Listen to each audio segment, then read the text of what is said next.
Assalamualaikum warahmatullahi wabarakatuh.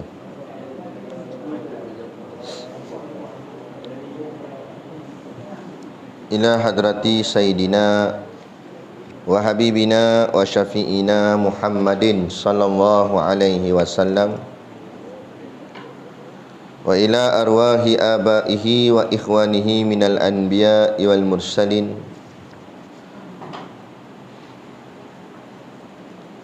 salawatullahi wassalamuhu alaihi wa alaihim ajma'in, wa ala ali kulli wa sahabati wal qarabati wa tabi'in wa tabi'it tabi'in bi ihsanin ila yaumiddin, wa ila arwahi walidina wa muallimina wa zawil hukuki alaina ajma'in, wa khususan ila hadrati Al-Alim Al-Alamah Al-Arif Al-Rabbani Maulana wa Qudwatuna Al-Syekh Daud bin Abdullah Al-Fatani, wa Hujjatul Islam Al-Imamul Ghazali At-Tusi Syai'un lillahi lahumul Fatihah.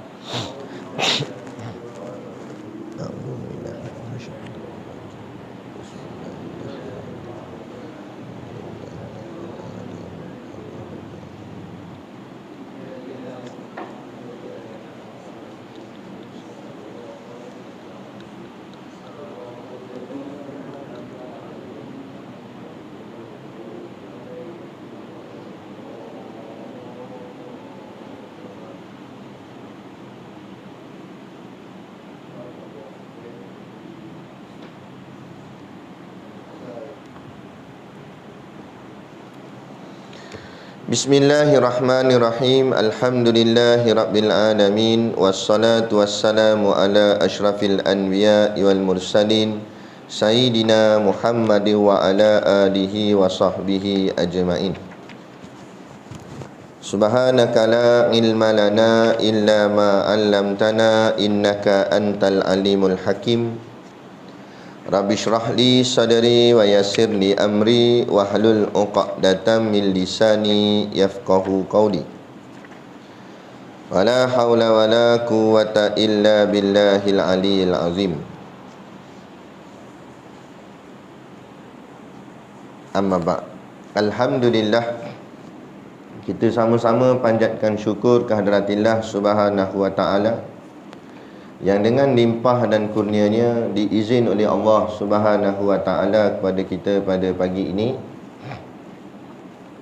untuk sama-sama kita menyambung semula kuliah pengajian kitab kita, iaitulah kitab Minhajul Abidin.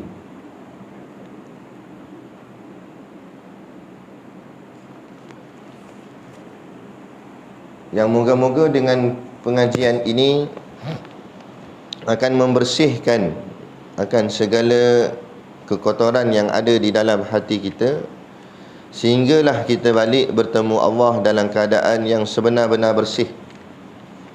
Maka dengan kebersihan itulah Allah menerima kita dan meletakkannya di tempat yang paling bersih, iaitu syurganya nanti di hari akhirat kelak, insya-Allah. Amin ya rabbal alamin. Yang saya hormati pengerusi surau dan seluruh saf kepimpinannya, para imam, para bilal, tok-tok siap yang tak dapat kita nak sebutkan namanya satu persatu, yang amat-amat disanjungi para asatizah, alim-alim ulama, tuan-tuan guru, ustaz ataupun ustazah yang hadir pada pagi ini, mohonlah ditegur kepada hamba yang fakir dalam bidang ilmu ini, sekiranya apa yang disampaikan dan dikongsikan ada salah dan silapnya. Yang kita kasihi ayah-ayah, ibu-ibu, pemuda-pemudi, muslimin dan muslimat yang dirahmati Allah sekalian.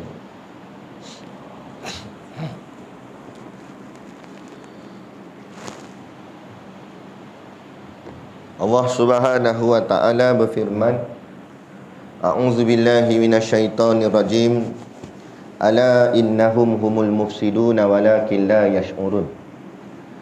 Sadaqallahul azim, yang bermaksud ala, ketahuilah, innahum humul mufsidun, bahawa sesungguhnya merekalah orang-orang yang sebenar-benarnya membuat bencana dan kerosakan, walakin la yash'urun, tetapi mereka tidak menyedarinya. Suratul Baqarah, nombor betina, surah yang kedua pada ayat yang ke-11, daripada 286 ayat pada juzuk yang pertama. Lagi sabda Nabi SAW, ayatul iman hubbul ansar wa ayatul nifaq bughdul ansar, atau kama qala rawahu Imamul Bukhari, mafhum hadis. Ayatul iman, tanda iman, hubbul ansar, mencintai kaum ansar, wa ayatul nifaq, dan tanda nifaq, bughdul ansar, adalah membenci kaum ansar. Hadis riwayat Imam Al-Bukhari. Dan kata hukama, fit ta'anni as-salamah wa fil ajalati an-nadamah. Fit ta'anni as-salamah, dalam kehati-hatian ada keselamatan. Wa fil ajalati, dalam ketergesa-gesaan, an-nadamah, ada penyesalan. Kita sambung kitab kita Minhajul Abidin pada muka surat 12, kitab Jawi Lama, pada baris yang kelima daripada atas. Saya bacakan dulu matan Arabnya. Qala al-muallifu rahimahullahu ta'ala, wa nafa'ana wa iyyakum bi ulumihi fid daraini, amin ya rabbal alamin. Kata pengarang kitab, wa yajibu an ta'lama manasiha allati hiya aqdadu hadhil umur, kasukhti wal amali war riya'i wal kibiri litajtaniba zalika. Dan wajib bahawa belajar pula akan segala manahi yang ditegahi, yakni segala yang ditegah akan dia, yang iaitu lawan bagi segala perkara ini, seperti pemarah dan cita-cita yang panjang, dan riak dan kibir, takabur, supaya engkau jauhkan dia. Fa inna hadhihi faraidu wa nassallahu ta'ala alal amri biha wan nahyi an addadiha fi kitabihil aziz wa ala lisanin nabi wa ala lisani nabiyhi sallallahu alaihi wasallam. Maka bahwasanya beberapa fardu yang sudah dinas Allah Ta'ala atas menyuruh dengan dia dan menegahkan dia daripada lawannya di dalam kitabnya yang aziz di atas lidah nabinya Muhammad sallallahu alaihi wasallam. Baik. Ini berkenaan di dalam tajuk Aqabatul Ilmi. Aqabah ilmu, bukit ilmu. Sebelum-sebelum ni lah kita dah terang banyak kali. Jalan pertama untuk kita tempuh supaya kita ni menjadi hamba kepada Allah, pertama step dia iaitu ilmu. Pintu masuk dia mesti dengan pintu ilmu. Kalau dia tak masuk dengan jalan ini, maka sesat dia. Walaupun niat dia baik, niat dia aku nak berubah dah, aku taubat dah, aku insaf dah, aku tak nak buat macam dulu dah, perangai-perangai jahat aku dulu aku nak tinggal lah. Bagus dah dia, niat dia baik, tapi kalau dia tak masuk ikut jalan ni, sesat. Lepas tu tak pelik ada orang nak berubah, lah kali jadi ikut ayah pin. Ada orang nak berubah, lah kali makin sonsang, bukan semakin elok. Sebab apa? Sebab dia tak melalui masuk pintu ilmu. Apa-apa pun mula dengan ilmu, aqabatul ilmi. Bila dia masuk dengan jalan ni, insya-Allah. Ada. Kita nak ke Ipoh, lepas keluar tol Cangkak Jering, kita tujuan hati kita, niat kita ikhlas sungguhlah, kata nak pergi Ipoh. Aku sungguh ni ikhlas ni nak pergi Ipoh. Kan? Tapi signboard Ipoh kata kiri, signboard Pulau Pinang buh kanan. Tapi dia pergi masuk signboard belah kanan, dia pergi Penang, signboard tulis Penang. Hati kata Ipoh. Adakah dia akan sampai ke Ipoh? Tidak sama sekali. Malah bukan sakat tak sampai, makin jauh daripada Ipoh. Faham maksud dia? Tamsilan kita buat. Ada? Dia nak berubah, hati dia ikhlas sungguhlah, aku sungguh-sungguh nak berubah ni. Aku nak mendekatkan diri pada Allah, aku nak tinggal dah perangai tak elok. Tapi dia tak masuk melalui jalan sepatutnya, signboard yang betul tu dia tak ikut. Dia tak masuk jalan ilmu. Dia terus masuk jalan ibadat. Dia terus buat ibadat dengan dalam keadaan jahil tanpa ilmu. Akhirnya dia bukan sahaja tak mendekat pada Allah, malah semakin jauh daripada Allah. Ini yang kita takut. Yang ni yang kita kena berhati-hati. Anak. Lepas tu jangan tergopoh gapah. Nak berubah, bagus dah berubah. Tapi jangan tergopoh gapah. Jangan orang cakap apa menonong gitu. Pelan-pelan ikut majlis ilmu. Itu kata hukama, fit ta'anni as-salamah wa fil ajalati an-nadamah. Dalam kita berhati-hati, walaupun pelan, walaupun lambat, ada keselamatan di dalamnya. Wa fil ajalati, tapi kalau dalam ajalah maknanya ketergesa-gesaan, tergesa-gesa, tergopoh-gapah, nak cepat-cepat, an-nadamah, kita akan bertemu dengan penyesalan. Akhirnya menyesal. Baik. Jadi kata dia, wa yajibu an ta'lama manasiha. Wa yajibu, dan wajib pula, an ta'lama, bahawa ta'lama, belajar. Makna belajar di sini iaitu mengambil tahu. Ada. Kita tak tahu tak pelik, memang kita ni memang asal tak tahu. Mana ada orang terus-terus tahu melainkan para nabi dan para rasul. Ada. Mereka diberikan wahyu, mukjizat. Adapun kita ni orang biasa, kita bermula daripada kosong, bermula daripada jahil, bermula daripada tak tahu. Siapa pun dia, hatta dia ulama besar pada hari ini pun, asal dia jahil juga. Betul tak? Macam selalu saya buat contoh Dr. Yusuf Al-Qaradawi, alim besar dalam zaman kita hari ini. Tapi asal dia, sebelum dia jadi Dr. Yusuf Al-Qaradawi, masa dia kecil, dia pun tak erti apa tak. Dia pun baru belajar Quran, baca Quran. Adakah dia lahir-lahir tu boleh keluar fatwa lah? Tak boleh. Maknanya bermula daripada kosong. Kita semua ni begitulah. Asal kita jahil.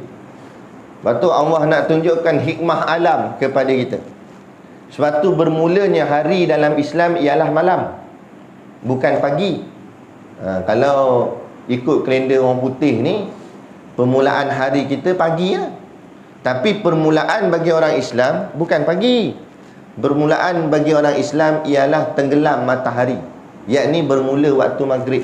Lepas tu 1 Ramadan mula waktu maghrib, 1 Syawal mula maghrib. Jadi kita bermula dengan malam. Kenapa bermula dengan malam? Kerana Allah, seolah-olah Allah nak terang pada kita, nak ajar pada kita, begitulah juga kehidupan kita. Kehidupan kita ni asalnya gelap, macam datangnya malam, asalnya gelap. Kemudian barulah munculnya matahari, barulah munculnya cahaya. Kita ni semuanya gelap. Asal kita sesat, asal kita tak erti apa. Kan? Kita belajar ilmu, maka ilmu itulah diibaratkan seperti cahaya yang menerangkan akan alam. Seperti mana matahari. Matahari menerangkan alam. Cahaya ilmu menerangkan mata hati.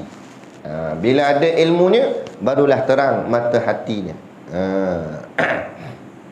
Jadi bila kita ni tak tahu, tak salah tak tahu tu. Tapi yang salah bila tak nak ambil tahu, tu baru salah. Bila kita tak tahu, ambil tahu lah. Ambil tahu macam mana? Tanya. Benda kita tak tahu, kita tanya. Kita tanya, macam mana ustaz macam ni? Kalau semayang ni macam ni, kalau macam ni macam ni. Dengan pertanyaan itulah terbuka pintu ilmu. Dengan soalan kita tanya tadilah akan terjawab. Jawapan itulah dipanggil ilmu. Sebab seluruh kehidupan kita ni bermula dengan masalah. Semuanya masalah. Masalah ni mim sin alif lam ta marbutah, masaalatun. Masalah ni asal katanya Sa'ala sin alif lam. Sa'ala tu maknanya soal. Soal tu maknanya tanya. Maknanya masalah itu bermula daripada pertanyaan. Kaifa, bagaimana? Nah, kenapa? Apa? Itu semua soalan. Dipanggil isim istifham. Nah, kita tanya itu, tanya ini. Hasil daripada tanya-tanya itulah maka keluarnya jawapan. Maka jawapan itulah dipanggil ilmu. Maka terhasillah kitab-kitab. Puncanya persoalan yang timbul dalam pemikiran kita. Sebab tu kata Imam Syafi'i, kalau kamu nak cepat alim, bukanlah nak cepat tergesa-gesa dah, tapi kalau makna kata kamu nak menjadi orang alim, maka kamu banyakkan bertanya. Dengan bertanya, maka kamu akan beroleh banyak jawapan. Dengan beroleh banyak jawapan itulah kamu beroleh banyak ilmu. Dan beza pertanyaan dengan majlis macam sekarang ni. Ni majlis ni bagus dah, majlis ni.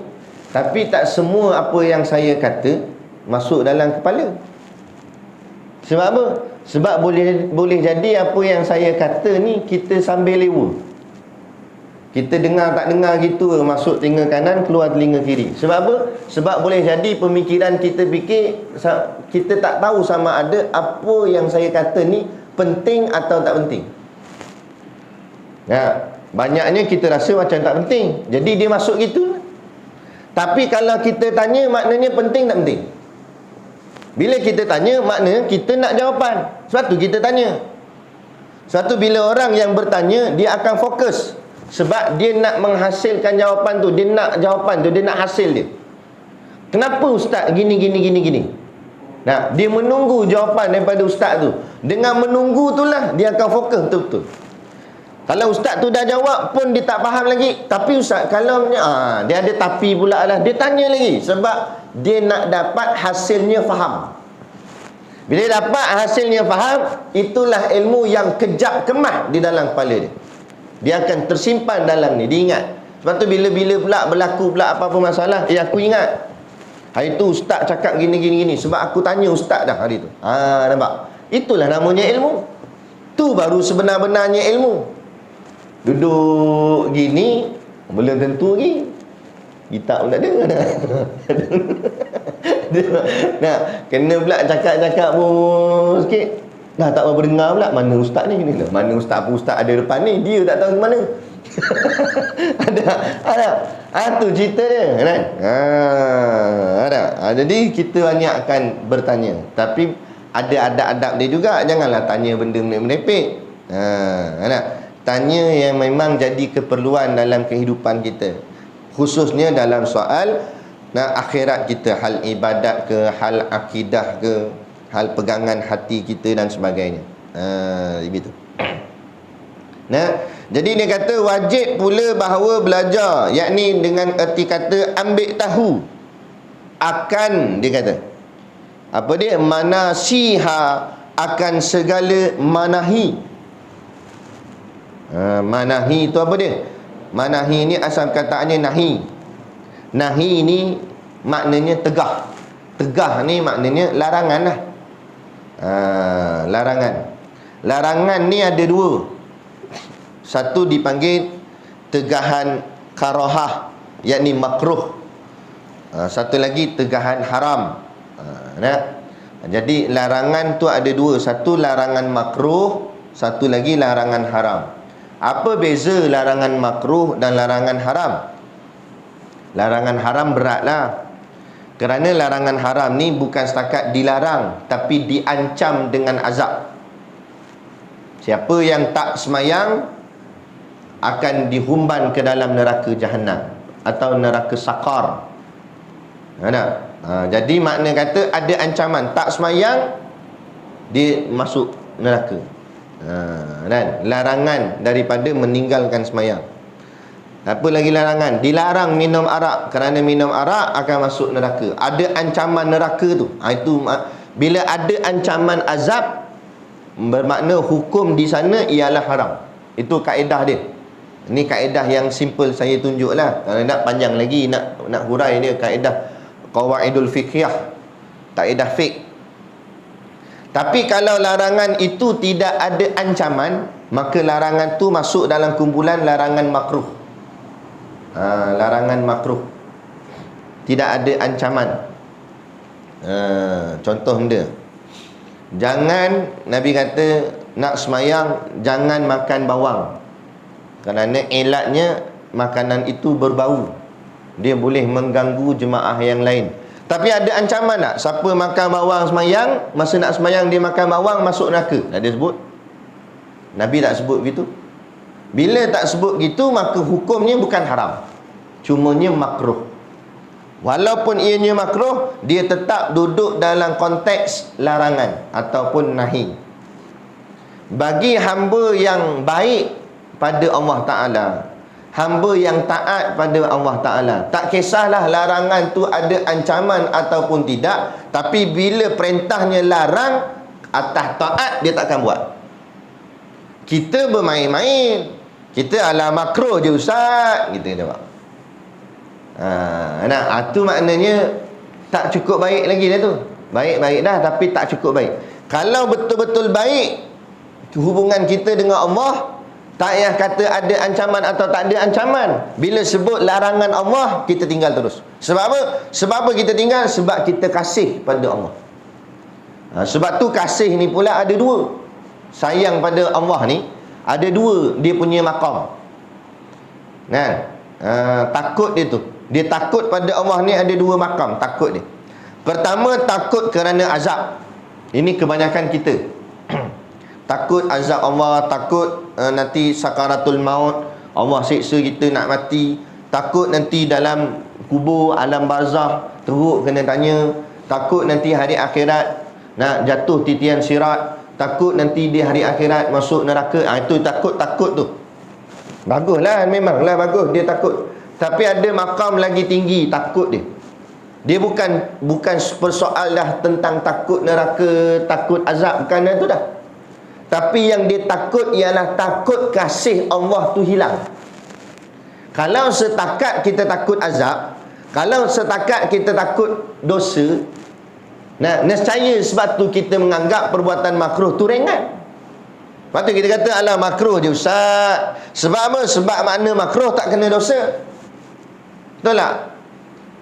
Kita cek balik dalam kitab fiqh, apa makna makruh? Buat tak dapat apa-apa, meninggalkannya boleh pahala. Makna kalau buat perbuatan makruh, dosa tak kena. Tak kena dosa. Tak kena, bila maksud tak kena dosa, tak kena azab lah. Tapi kalau meninggalkan perbuatan makruh tu, kita boleh pahala. Sebab tu kita anggap ringan, kata makruh je, bukan kena dosa pun, bukan haram, kita kata. Tak kena dosa pun. Memang soalannya tak kena dosa. Tapi persoalannya kamu telah buat suatu benda yang dilarang Tuhan. Walaupun Tuhan tak hukumkan dosa, tapi ia tetap larangan. Kamu buat. Bila kamu buat benda yang dilarang Allah, orang yang makam takut yang kedua tadi ni, saya cakap makam yang tinggi tadi, dia takut kasih Allah tu mula tawar pada dia. Bukan dia takut Allah azab dia. Memang tak kena azab sebab perbuatan makruh. Tapi dia takut dengan selama dia buat perbuatan makruh tu, Allah mula jadi tawar kasihnya pada dia. Maknanya kasih semakin kurang. Tanda Allah dah makin kurang kasihnya pada kita, kita dah makin kurang kasih pada ibadat. Tu tanda ni. Kerana kata guru kami, tanda Allah kasih pada kita, kita kasih akan ibadat. Tapi kalau tanda Allah dah tak berapa nak kasih dengan kita, kita pun tak berapa nak kasih dah dengan ibadat. Dulu kita sonok sangat solat berjemaah, sonok sangat dengar kuliah, sampai tak cukup di surau kita pergi cari surau orang lain. Tiba-tiba dah makin slow. Solat jemaah pun kejap ada, kejap tiada. Kuliah pun kita tak nampak dah batang hidung. Itu tanda kasih tu dah makin kurang. Sebab apa? Sebab kasih kita dengan ibadat pun makin kurang. Sepatutnya kasih kita dengan ibadat semakin meningkat. Ni tak, semakin slow, semakin slow. Kan, kita dah semakin tak berapa nak sayang, tak berapa nak kasih, tak berapa nak gemar, tak berapa nak suka dengan perkara-perkara ibadat. Itu tanda kasih tu dah mula nak pergi. Jaga-jaga, hati-hati. Jangan sampai kasih tu tak ada terus.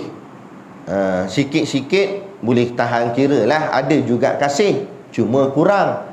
Tapi kalau dibiar lama-lama, cawan tu bocornya kecil, ya memang air tu makin kurang. Tapi kalau kita tak tampung balik bocor tu, tak tutup balik, air yang dalam ni akan habis kering. Begitulah kasihnya Allah. Dan kalau kita dah mula nampak kasih Allah pada kita makin kurang, tandanya kita nampak kasih kita pada ibadat dah semakin slow. Itu tanda ada bocor. Bila ada bocor, tampung cepat-cepat. Jangan dibiar. Kalau kita biar, lama-lama kasih tu akan kurang sehingga kering akhirnya. Bila kering, tak ada dah kasih Allah pada kita. Bila Allah dah tak kasih pada kita, kita akan bergelumang dengan keseronokan kehidupan dunia tanpa mempedulikan kehidupan akhirat. Habis. Sibuklah siang malam dia dengan dunia, dia seronok dengan dunia, dia tak fikir soal akhirat. Soal semayang jemaah ke, soal kuliah ke, dia tak peduli dah. Yang dia sibuk dengan dunia dia. Dunia dia bertambah-tambah. Sedang akhiratnya semakin kurang. Dia gitu je. Dia tak boleh nak jadi serentak. Dunia pun tinggi, akhirat pun tinggi. Tak boleh. Tunjukkan saya bukti satu orang yang dua-dua naik. Melainkan para nabi, para rasul tu cerita lain. Mereka ada kekuatan dengan mukjizat dan sebagainya. Kita orang biasa ni, dunia pun hebat, akhirat pun hebat, payah. Selalunya salah satu je. Kalau dunia kita lebih, akhirat kita kurang. Akhirat kita lebih, dunia kita kurang. Jadi kita pandai-pandai, mana kita nak lebih. Kita fikirkan soal hidup kita, mana lebih lama nak hidup, dunia ke akhirat kita lama nak hidup? Akhirat. Dan tu lebih kan akhirat. Dunia ala kadar sudahlah. Bagian cukup makan dan minum sudahlah. Ni yang nak pulun sampai siang malam, pulun tak habis-habis. Ni maknanya kita dah mencari lebih. Tahu Saidina Abu Bakar As-Siddiq, masa dia jadi khalifah, isteri dia nak makan buah-buahan yang manis-manis. Kan? Jadi buah-buah manis ni mahal lah sikit harga dia. Macam harum manis kan mahal lah. Jadi dia minta pada suami dia khalifah zaman kita ni lebih tinggi pada Perdana Menteri lagi. Sebab Perdana Menteri jaga 14 negeri ya. Khalifah ni daulah Islamiah. Seluruh negara yang berpegang pada Islam duduk di bawah dia. Khalifah besar. Saidina Abu Bakar ketika tu jadi khalifah. Isteri dia minta nak beli buah yang manis, minta izin pada suami. Suami dia kata, kalau kamu teringin nak makan buah tu, kamu sisihkan sedikit daripada gaji upahku. Gaji khalifah ambil sikit, sebahagian simpanlah. Macam contoh RM5 sebulan, contoh. Ambil pada duit gaji suami dia khalifah tu, simpan, menabung. Nak beli buah manis sampai menabung, isteri khalifah. Kan? Bini ketua kampung tak payah menabung. Ambil terus. Ni dak ni, menabung ni, simpan. Sebab nak beli buah je. Bukan nak beli benda, beli buah. Simpan. Sampailah berbulan-bulan simpanan dia tu cukup duit dah nak beli buah tu. Bila dah cukup duit, sonoklah isteri dia ni. Kan? Okey lah bang, dah cukup dah duit ni, bolehlah kita beli. Tiba-tiba Saidina Abu Bakar terdiam. Dia kata, oh Allah, dia kata, selama ni rupa-rupanya apa yang aku dapat daripada upah aku ni, yakni gaji aku ni, sudah melebihi daripada kecukupan makanan kita, daripada cukup kehidupan kita. Maknanya sampai boleh simpan lebih, maknanya lebih lah tu dapat gaji. Kata dia. Mana gaji kita ni lebih. Dia kata. Sepatutnya kalau cukup gaji bulan tu, sebulan tu habis macam tu lah. Ni dah lepas sebulan ada bahagian baki, boleh disimpan. Maknanya gaji tu sudah diambil lebih. Ni kata. Maka aku takut pada Allah dan aku malu kepada Allah. Jadi gaji yang lebih ni akan aku pulang semula kepada Baitul Mal. Tu dia. Bini dia langsung sampai sudah tak dapat beli buah tu. Bini khalifah tu. Ada mana-mana YB, menteri, nak pemimpin-pemimpin kita menyisihkan sebahagian gaji, akhirnya yang sisih itulah dipulang balik kepada harta rakyat. Mana nak cari? Dah kena jadi macam tu ke? Taklah sampai suruh jadi macam tu. Paling-paling tidak kita ambil teladan sifat para sahabat dalam mentadbir negara, dalam menjadi pemimpin yang tidak mementingkan periuk nasi mereka semata-mata. Malah yang dipentingkan soal rakyatnya. Ada soal rakyat yang paling utama. Ni kita bukan main. Musim-musim banjir ni, siap buat turun dengan mop-mop tu. Tonyo habis rumah orang. Lepas tu tunjuk buat rakaman video. Supaya orang tengok, oh bagusnya YB pun turun padang tu, cuci rumah orang. Memanglah dia turun padang, dia tunjuk, dia pergi meraihkan orang yang susah. Tapi dia balik Kuala Lumpur, balik rumah dia makan mewah-mewah. Duduk hotel 5 bintang mahal-mahal. Dah tu benda. Tak membazir situ. Patutnya, sebab itulah orang yang nak tahu erti orang susah, orang tu pun biasa dia duduk dalam susah, baru dia tahu. Kalau dia nak faham orang susah sedang dia orang senang, macam mana dia nak faham? Macam mana nak faham? Macam mana kita nak rasa susahnya orang yang lemas kalau kita duduk di darat? Kita duduk atas ni kata sabarlah, sabarlah. Kawan tu tengah lemah dalam air. Mana nak sama rasa? Tak sama. Sebab tu takkan boleh sama orang yang nak rasa kesusahan orang kalau dia senang. Sebab tu Amirul Mukminin, pemimpin-pemimpin Islam, khalifah-khalifah, Saidina Abu Bakar, Saidina Umar, Saidina Usman, Saidina Ali, hidup dalam kesusahan supaya merasai macam mana rakyatnya susah. Dia rasa. Barulah bila ada rasa, baru dia tahu macam mana nak berkorban, macam mana nak tolong, macam mana nak bantu. Sebab dia rasa sama. Ini tak payah kata pemimpin besar, kita kampung lebih daripada orang lain dah. Macam mana nak rasa? Bila ada peruntukan, sapu kat dia dulu, lepas tu baru bagi kat orang lain. Kita pun bahagian dapat, ui banyaknya dia bagi, padahal dia dapat lagi banyak. Kita tak fikir. Untuk kita jadi ketua dalam keluarga nak, kita jadi ayah, jadi mak, sanggup ke kita tengok anak kita lapar, kita makan kenyang? Gitu ke kita kasih pada anak? Tak. Tanda kita kasih pada anak, baik kita lapar daripada anak kita lapar. Biar anak kita kenyang, kita lapar, tak apa, tak makan. Tak apa, ambil. Ayah beli lain, tak apa lagi. Tak apa, ambil. Mak punya ada dah. Padahal tak ada simpan. Tapi dia kata kat anak, tak apa, makan dah dulu, mak punya ada dah. Sebab apa? Sebab kasih. Ni cerita dia. Ada.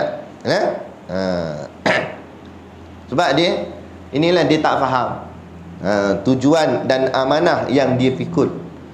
Bukan untuk keseronokan dia, tetapi adalah satu tanggungjawab yang mesti dia tunaikan. Jadi wajib pula kita belajar perkara-perkara manahi, perkara-perkara yang ditegah. Yakni dia kata segala yang ditegah akan dia, perkara yang dilarang oleh Allah Subhanahu Wa Taala, iaitu lawan bagi segala perkara ini. Lawan kepada sifat-sifat yang disuruh. Dia ada dua, satu disuruh, satu ditegah. Yang disuruh iaitu wajib dan sunat, yang ditegah makruh dan haram. Jadi makruh dan haram ni lawan kepada wajib dan sunat. Sebab tu kalau ikut pahamannya fuqaha, yakni bahagian fiqh, kita mengaji ilmu fiqh, hukum taklifi ada 5: wajib, sunat, harus, makruh, haram. Tapi kalau kita masuk pula dalam bidang tasawuf, Dalam ilmu tasawuf ada dua sahaja, bukan lima, dua sahaja. Yang pertama taat, yang kedua maksiat ataupun kufur. Lawan kepada taat. Makna taat, buat yang wajib dan yang sunat. Kan? Yang mana kata kufur, tidak taat, iaitu buat yang makruh dan haram. Jadi kalau kita tak nak masuk dalam kufur, nak ingkar perintah Allah, sekali-kali pun jangan kita buat perbuatan yang makruh, apatah lagi yang haram. Ada.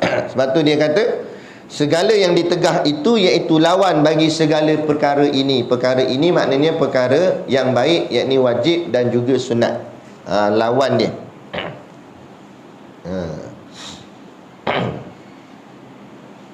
Yang iaitu dia kata perkara yang ditegah itu seperti pemarah. Suka sangat nak cepat marah. Lawan kepada marah, halim. Halim ni tahan marah. Dia nak sifat rasa nak marah tu ada, tapi dia tahan-tahan.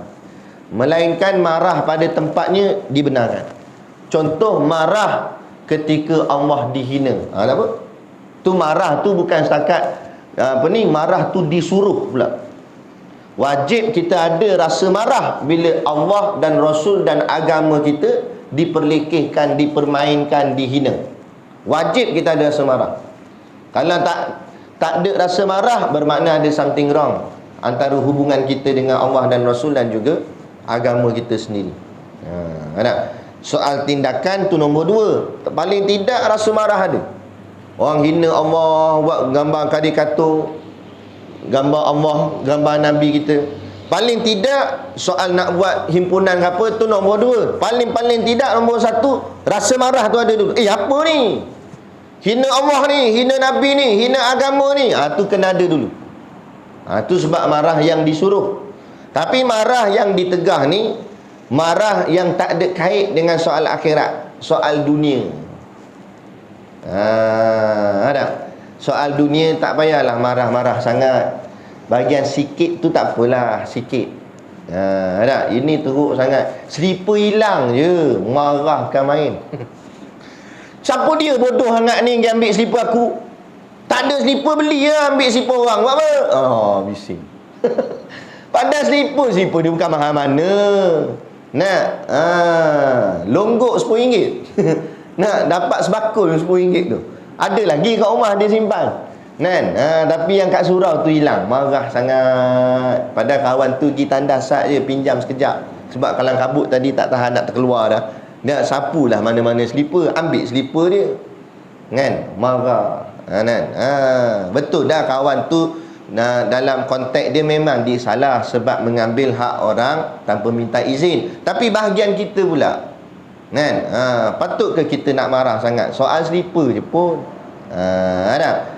Patutnya kita tak apalah. Kalau selipar ni hilang kat surau, tak apalah, maknanya yang ambil ni orang yang datang surau. Aku niat wakaf teruslah kat dia. Moga-moga dia pakai selipar aku bawa pergi surau selalu. Aku boleh pahala. Kan senang, mudah. Ubah sikit je perasaan tu. Ni je. Tapi sebab ego menebal dalam, tak boleh, sedap-sedap nak wakaf terus, aku nak beli pun, yang kan main. Sebab hati, ego, sombong. Ada sombong payah.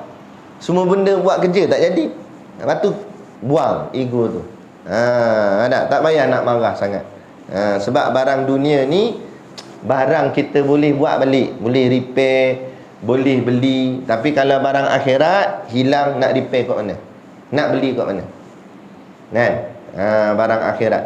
Kita terlepas semayang tahajud pagi tadi, adakah kita boleh dapatkan balik semayang tu?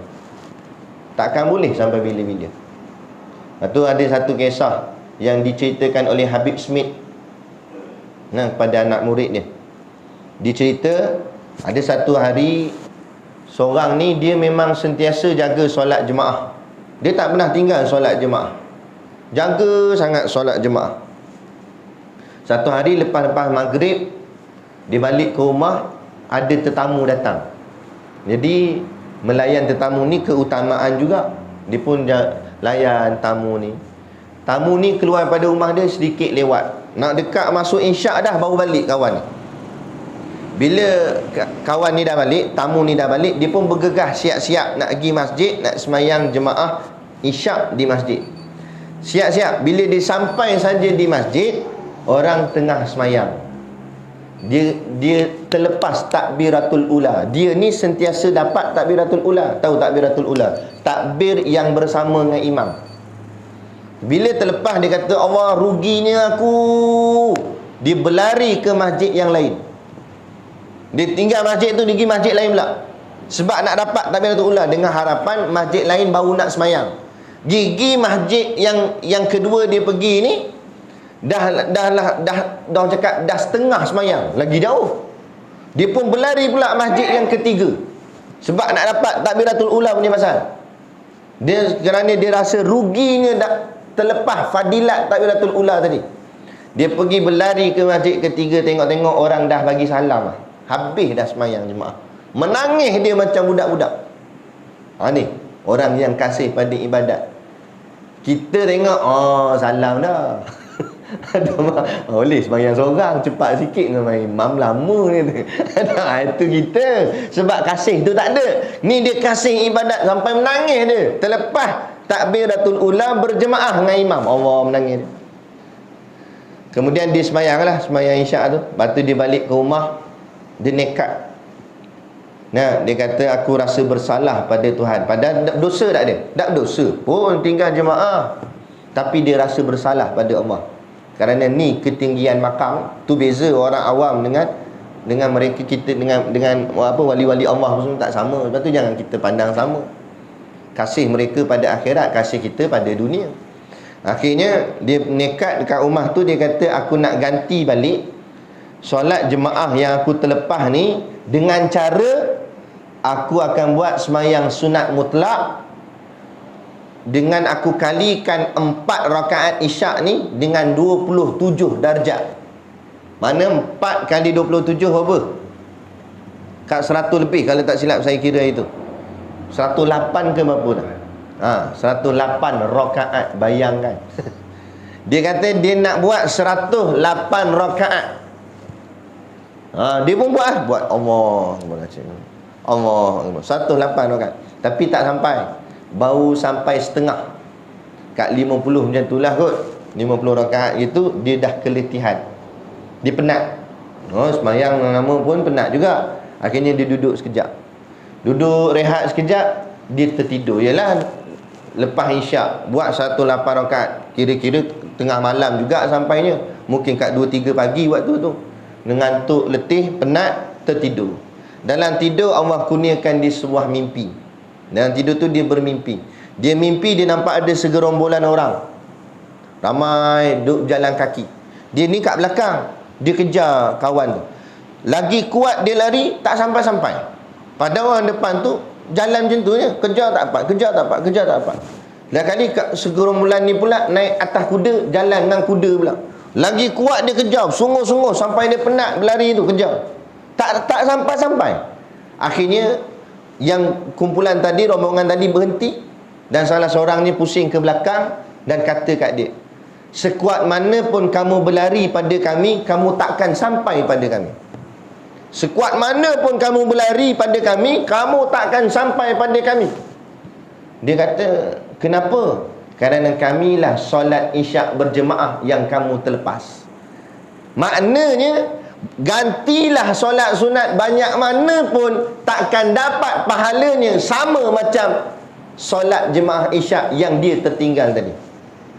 Dalam arti kata lain, inilah kasihnya pada ibadat, kasihnya pada akhirat. Bila kita tertinggal satu kebaikan, ketaatan, ruginya kita takkan dapat balik benda tu balik.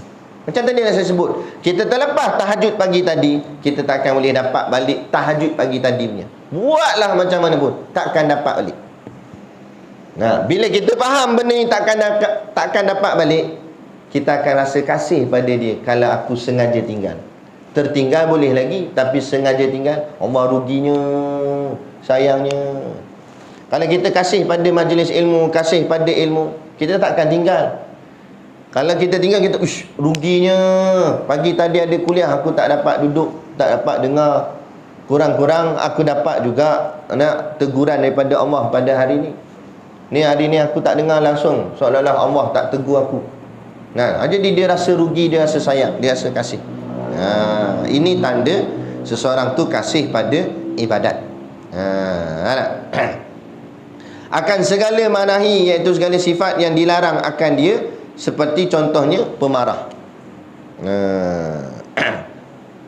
Awalul ghadabi, kata hukama, awal-awal kemarahan itu jununun, kegilaan. Masa kita membuat-buat rasa nak marah tu, kita sedang diserang penyakit gila nama dia. Sebab tu orang kalau tengah kuat marah dia tak peduli siapa dah. Aku tak heran. Mereka nak bawa ramai mana, 10 orang, 20 orang, satu bas aku tak takut. Wah, memang cakap besar. Sebab apa? Sebab masa tu tengah marah. Tengah marah, bukit boleh runtuh. Tengah marah. Pampung. Aku tak takut sikit apa-apa. Marah. Tu kata gila. Sampai tak peduli dah siapa yang dia gaduh tu, adik-beradik dia ke, menjerit habis kat depan orang ramai. Orang tengok, malu kat orang. Malu tak malu? Ini soal mewah dia. Sampai habis orang tengok. Orang buat rakam pula video, viral pula. Tengah marah dia tak peduli. Pampung. Tak ingat dah kopiah atas kepala, tak ingat dah.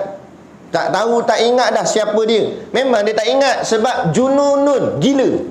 Waktu tu dia gila. Gila maksudnya tak boleh fikir dengan waras. Fikir kodan dia. Tu yang ada sanggup nak pukul, nak bunuh pun ada.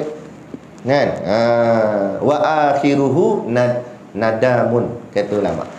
Tapi akhirnya ialah penyesalan. Bila marah tu dah hilang, marah tu dah pergi, baru terduduk tengadah. Menyesal tu datang. Allah, silap aku. Baru nak kata silap. Masa marah tadi hang tak fikir. Pukul orang sampai masuk ICU kawan tu. Puas hati sangat dia. Padan ke bubu tu. Masuk ICU. Bila kawan tu duduk dalam ICU, bini dia datang, anak-anak dia datang. Ayah, kenapa ayah tak sedar? Kita tengok muka anak dia. Kita terfikir anak kita. Kita kata, Allah, silap aku pukul dia teruk sampai macam ni. Sian anak dia. Kalau dia mati macam mana? Anak dia dah jadi anak yatim, bini dia dah jadi janda. Dia pun nyesal tak sudah dah. Kawan tu dah jadi macam tu, nak buat macam mana? Kena pula kita pukul dia sampai patah OKU dia. Cacat sampai bila-bila. Cacat bukan boleh balik-balik tulang dia yang patah tu. Kita nak patahkan balik tulang kita, takkan pulih balik dia. Nak bagi samalah timbal balik, tak jadi. Sebab tu jaga. Jangan marah mengawal kita. Biar kita kawal marah. Nak marah tapi biar marah yang terkawal. Ni aku nak tegur hang sikit ni. Benda hang buat ni salah gini. Kawal. Jangan sampai kemarahan tu membuat-buat sampai kita hilang kewarasan akal. Ikut sangat. Aku tak peduli dah. Membujur lalu melintang patah. Siap keluar peribahasa lagi. Dalam duk marah.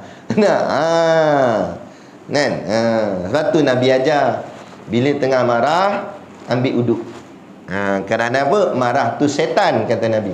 Ambil uduk tu air memadamkan api. Kerana setan dibuat daripada api. Ambil uduk dah Ustaz 7 kali ambil lah. Marah lagi, mandi terus, mandi wajib terus itu. Ambil air kolah tu, jiruh tu atas kepala dia. Tak jadi juga, campak dia dalam kolah tu. Kan? Ada. Tu kata. Dan lagi dia kata, cita-cita yang panjang. Yang ni berangan-angan. Tu. Bukan salah cita-cita tu, tapi angan-angan. Kalau aku kaya, tak kaya-kaya pun. Kalau aku jadi exco, kalau aku jadi menteri, tak payah kalau lah. Tak payah tunggu kita jadi menteri baru nak buat kerja baik, tunjuk kat orang. Tak, kita jadi rakyat biasa boleh buat benda baik. Kita kalau aku jadi menteri, aku turun padang tolong orang banjir. Tak payah hang jadi menteri, hang sekarang boleh turun padang nak bagi bantuan kepada orang yang susah dalam keadaan banjir. Boleh, tak ada masalah. Apa nak tunggu kalah pula? Kalau aku jadi imam, aku baca surah panjang tu. Tak payah. Jangan sembahyang seorang boleh baca surah panjang. Apa tak? Ni bila sembahyang seorang, laju sembahyang. Nampak? Bila imam baca panjang, komplain pula. Kan? Macam-macam hal. Ni dah. Jadi jangan ada angan-angan yang panjang. Ini sebenarnya sifat mazmumah, berangan-angan. Orang panggil angan-angan mak jenin. Tak payah. Kita buat kerja tak payah. Satu hari nanti. Tak payah satu hari nanti. Start pada sekarang buat. Aku ingat satu hari nanti aku nak buka kedai. Orang cakap macam ni kan, kedai tak buka-buka. Percaya. Payung niaga pun tak nampak. Aku nanti tak payah nanti, buat terus. Buat dulu. Ini contoh kita nak berhenti rokok, kata kan. Satu hari nanti aku berhenti rokok. Mana satu hari tu? Takkan muncul. Tinggal lagi kita nak berhenti terus. Sekarang tak berhenti. Dah. Jangan duduk nanti dia tak. Sebab tu sifat menangguh-nangguh ini sifat mazmumah. Bila nak taubat, nantilah ustaz. Dia tak akan jadi. Tahu-tahu mati dah. Nanti sembahyang duha, nantilah. Menangguh-nangguh ni adalah sifat mazmumah. Sebab tu saya tengok tok guru saya, dia amal sungguh perkara ni. Dia benda apa pun dia tak tangguh. Kalau dia nak bagi tahu satu benda maklumat kepada saya, contohlah dia nak minta saya ganti kuliah dia. Kuliah tu lambat lagi, minggu depan. Isnin, kata contoh Isnin minggu depan dia ada mesyuarat, tak boleh nak hadir kuliah. Dia nak minta saya gantikan kuliah dia dekat sebuah masjid tempat lain. Hari Isnin minggu depan. Bila dia tahu je, dia dapat maklumat Isnin depan dia ada mesyuarat, lala tu juga dia telefon. Dalam kereta, dalam perjalanan nak balik ke pondok. Assalamualaikum, Nakir. Salam. Isnin depan entah free tak? Sekejap ustaz, tunggu dulu sekejap, saya tengok jadual. Kosong tunggu dulu. Entah gantian lah. Padahal dan tak dia balik, lepas tu bagi tahu saya. Dan esok jumpa boleh tak? Jumpa boleh. Tapi kenapa dia terus kau tu? Kerana tak nak menangguh. Bila menangguh, perkara pertama yang akan timbul, lupa. Bila lupa, dia akan melarat. Sampai dekat hari Isnin tu, hari ni aku ada mesyuarat. Siapa nak ganti ni? Baru kelang kabut nak telefon. Bila kita suka menangguh, dia akan menyusahkan orang lain. Kalau susah kita seorang, tak apa. Ni orang ni jadi susah, orang ni jadi susah. Dengan sebab silap kita satu je, menangguh. Sebab tu menangguh itu perkara yang ditegah oleh syarak. Ulama' larang. Perkara tak elok. Jadi jangan tangguh. Jangan tangguh. Jangan tangguh nak kahwin seorang lagi. Contohlah. Yang cakap pun tak berani, dia kata. Itu baik. Cerita-cerita yang panjang, riak dan kibr, takabur. Yang seterusnya iaitu riak. Riak ni maknanya menunjukkan perbuatan baik kita pada orang. Ni zaman dia dah. Nak tolong orang, baguslah tolong. Tak payahlah tunjuk-tunjuk. Nak tolong mangsa banjir, tolong pilah. Allah tahu kan, sebab yang nak balas. Kita tolong orang ni, satu, kerana kita kesian. Yang kedua, dengan sebab kita tolong, Allah tolong kita. Antaranya Allah berikan pahala pada kita. Kalau kita tunjuk kat orang, adakah orang boleh bagi pahala kat kita? Cukup memadai kita buat, Allah sedang melihat perbuatan kita. Bila Allah melihat, Allah tahulah baiknya hamba ni, tolong hamba aku yang lain. Allah kurniakan pahala, Allah lapangkan kehidupan kita, Allah mudahkan kehidupan kita. Sudah. Itulah kejayaan dia. Tak puas hati, syaitan cocok kata hang buat baik penat-penat, orang tak tahu, orang duk ingat hang jahat. Tu jadi nak tunjuk kat orang. Sebab nak orang kata kita baik, tu kita nak. Kita nak yang itu. Ni masalah dia. Kalau orang kata kita baik, kita dapat apa? Saya nak tanya, kita dapat apa? Orang puji je lah, hang ni baik. Itulah, duit dapat duit. Jangan puji je, bagi lah sikit. Dah, dia tak lagi.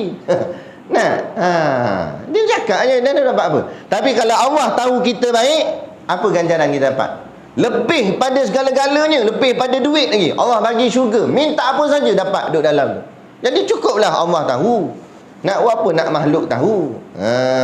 Ni bagi sumbangan kursi batu dekat Masjid Suram, cok nama sumbangan Datuk sekian-sekian. La ilaha illallah, tak payah tu. Besar dah tu tulis. Datuk tu paling besar tu, Datuk. Takut orang tak nampak. Nampak? Salah, nampak? Tak payahlah. Nak tulis kat buh bahagian punggung, senang orang duduk atas tu. Duduk atas nama dia. Kan? Tak payah tulis. Madai kita bagi kursi batu tu, Allah tahu kita sedekah. Duit kita Allah kita bagi. Tak apa dah. Pelik-pelik. Jadi jangan ada riak. Yang terakhir iaitu takabur, yakni sombong. Dia mula-mula begitulah. Mula-mula penyakit dia, mula-mula dia tadilah pemarah. Bila lama-lama dia jadi angan-angan panjang, kan? Dia komplain sana, komplain sini, apalah, jadi kerajaan pun gini lambat buat kerja lah. Dia marah. Lepas tu dia angan-angan, kalau aku lah, dia mula berangan pula, dia pula, kalau aku lah, aku jadi kerajaan, aku buat gini, aku tak buat macam tu. Dia mula. Padahal dia sendiri pun tak ke mana tahu, kan? Ada. Kita sebenarnya ada dah kerajaan kita sendiri. Kita dalam keluarga tu kerajaan. Kita pemimpin tu. Kita takbir keluarga kita pun terumbang-ambing. Nak takbir seluruh negara. Macam mana? Sembang aja lebat. Ada. Akhirnya bila dah angan-angan panjang, datang riak. Mulalah nak tunjuk kat orang. Tengok aku ni buat macam ni. Betul lah aku buat macam ni. Tunjuk kebaikan pula. Lama-lama paling tinggi pangkat dia naik. Sampai paku dah, tak main celek dah, paku turun. Iaitu takabur, sombong. Lah kali dia sombong lah. Tengok, aku ni baru betul ni. Dia rasa dia paling baik, dia paling betul, semua dia. Bila dah kena takabur, ini penyakit paling bahaya. Ni kalau kategori COVID dah stage 4, ditidurkan dah ni tahap dia. Sebab apa saya kata bahaya tadi? Orang nak betulkan dah susah. Kalau dah sampai tahap ditidurkan, doktor pun tak boleh buat apa, doktor terpaksa biar. Macam tu. Tak boleh, payahlah. Tegur pun tak jadi. Haji tak boleh sebut. Pandai cakap nampak. Bila orang nak nasihat je, dia sailang tu, berpotong tu. Dia panggah tu, gitu. Kawan tu, jangan cakap banyak. Tak payah nak nasihat aku. Betul lah, ada jenis ni. Saya kata orang awam, ustaz ada. Kadang orang komen ni, dia ni siapa ni nak tegur saya ni? Awak kenal tak saya siapa? Tak boleh tegur. Nampak? Dia kata habis jam. Sebab apa? Inilah penyakit manahi, penyakit yang ditegah, yang kita anggap dia ringan, tapi sebenarnya dia sangat-sangat berat. Lebih baik kadang-kadang orang yang buat maksiat terang-terangan tu, orang minum arak, main judi. Kadang-kadang orang minum arak, kita tegur dia, dia tak sombong. Dia tegur campak botol arak. Apa hal minum arak ni? Haram ni, air setan ni. Wah, setan ustaz. Dia buang tu. Dia pun balik rupanya ada sebotol lagi kat rumah. Nampak? Tak apalah juga dah. Mana dia tak sombong. Ini dalam sembahyang. Dia angkat takbir gini, orang patut angkat takbir sini. Ni lelaki, kalau perempuan dia sini, dia angkat sini. Dia kata, angkat takbir sini. Kalau macam ni muslimat. Haji bukan muslimat, misai tebal. Muslimat apa? Kita kata ni tu. Jangan pandai angkat aku lama dah sembahyang macam ni. Kat 70 tahun dah sembahyang ni. Tak payah nak cakap. Payah. Pada ahli taat dah tu, ahli ibadat dah tu, sembahyang kuat dah tu, tapi hati rosak. Habis rosak segala-galanya. Jadi bermula daripada dalam. Sama gak buah. Kalau kulit saja lawa, isi dalam busuk. Sedap dah buah. Lawanya kulit buah durian. Kulit dia punya duri dia elok aja. Buka-buka bergulat. Nak buat benda, nak buat makan pun tak boleh. Akan dibuang gitu je lah. Samalah juga, luarannya nampak elok, lupa dalam hatinya rosak. Ujub ada, riak ada, takabur ada. Nak boleh buat apa? Buat balik jumpa Allah dalam keadaan hati yang kotor gitu, busuk gitu. Allah nak terima. Lepas tu kata yaumala yanfa'u malu wala banun illa man atallaha biqalbin salim. Pada hari yang tak ada guna harta benda dan anak pinak, melainkan hari itu kita datang jumpa Allah membawa hati yang sejahtera. Hati ni kita nak bentuk ni. Tu tujuan kita buat ibadat, tujuan kita semayang nak bentuk hati yang tunduk. Tujuan kita puasa nak tunduk hati yang rasa syukur atas nikmat Allah. Bila kita lapar, baru kita rasa syukurnya nikmat Allah selama ni Allah bagi aku makan. Baru tahu macam ni bila lapar. Itu tujuan ibadat sebenarnya. Tiba-tiba kita buat ibadat tak menghasilkan tujuan. Kerana apa? Kerana ibadat itu dibuat dengan tidak jalan ilmu. Itu silap dia. Sebab tu kita kena ada mengaji. Kita mengaji, kita buat ibadat, baru kita faham. Tujuan kita semayang nak tundukkan diri kita. Tanda tu kita sujud, sembamkan muka, cium atas lantai. Padahal lantai itulah orang duk pijak-pijak kaki. Kena pula stokin masam pijak. Kita pun sujud, bau. Nampak? Itulah diri kita. Supaya kita tunjuk, kita sedar, aku ni rendah je. Muka aku hebat mana pun, tarah lantai je bahagian aku 5 kali. 17 kali sehari aku sembam. 17 kali ke? Lebih pada. Berapa? 17 kali tak? 2 rakaat, 4, 3, 4. 17 kali ni letak muka atas lantai. Itulah tarah diri kita. Ponggong pula lagi atas pada muka kita kan sujud. Bila sujud, ponggong congek, duduk atas, muka duduk bawah. Dalam ponggong ada apa? Ada taik. Itu tarah kita lebih rendah pada taik ni. Bukan taik orang lain, taik kita sendiri. Tu. Biar kita sedar. Bila kita sedar, barulah tak ada bongkak, tak ada sombong. Ni semayang tapi sombong. Bermakna semayang dia kosong. Tak menghasilkan nilai yang tujuan tadi untuk membentuk hati.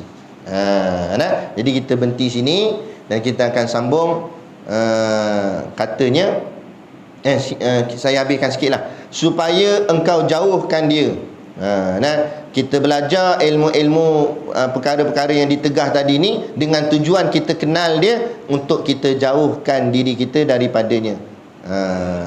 Maka bahawasanya itu kita sambung akan datang. Berhenti dekat maka bahawasanya beberapa fardu yang sudah dinas Allah Ta'ala. Kita berhenti kat situ. Boleh nak? Jadi cukup sekadar tu pada pagi ni. Kesimpulan yang kita boleh dapat atas kuliah kita pada pagi ni, iaitu yang pertama, tak dapat tidak untuk kita jadi hamba Allah mesti dengan jalan ilmu, belajar.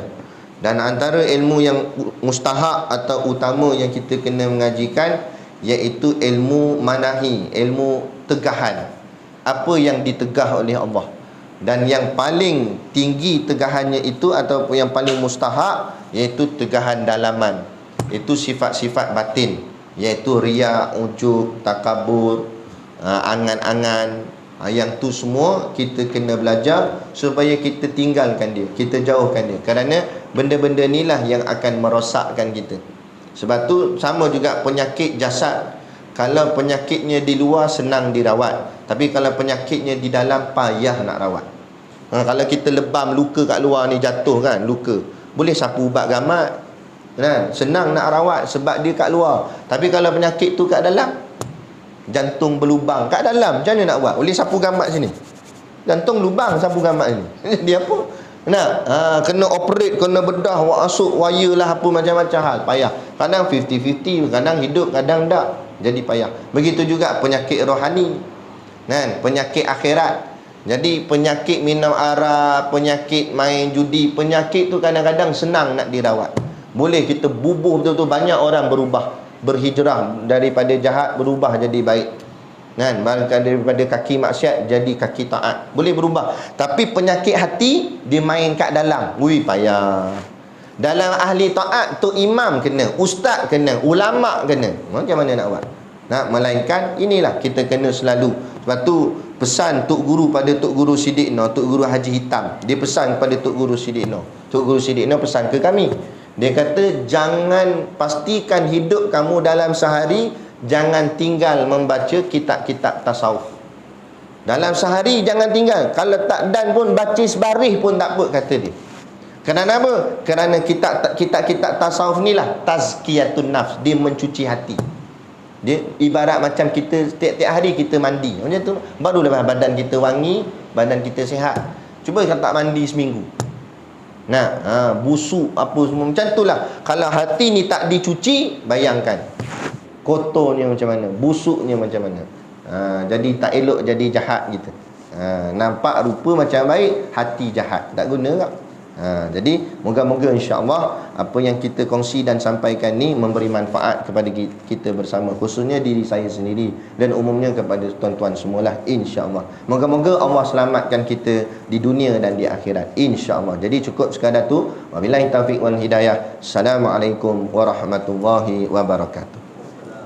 A'udzu billahi minasyaitonir rajim. Bismillahirrahmanirrahim. Alhamdulillahi rabbil alamin, wassalatu wassalamu ala asyrafil anbiya'i wal mursalin sayyidina Muhammad wa ala alihi washabihi ajmain.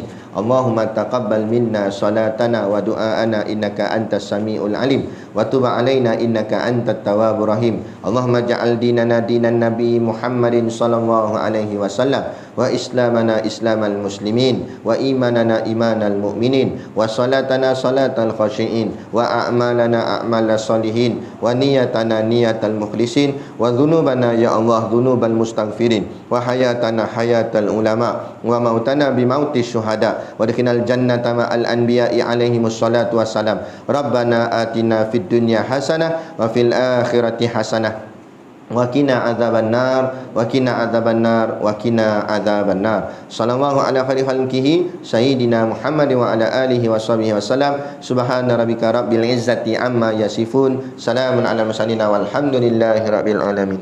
Amin ya rabbal alamin. Taqabbalallahu minna wa minkum.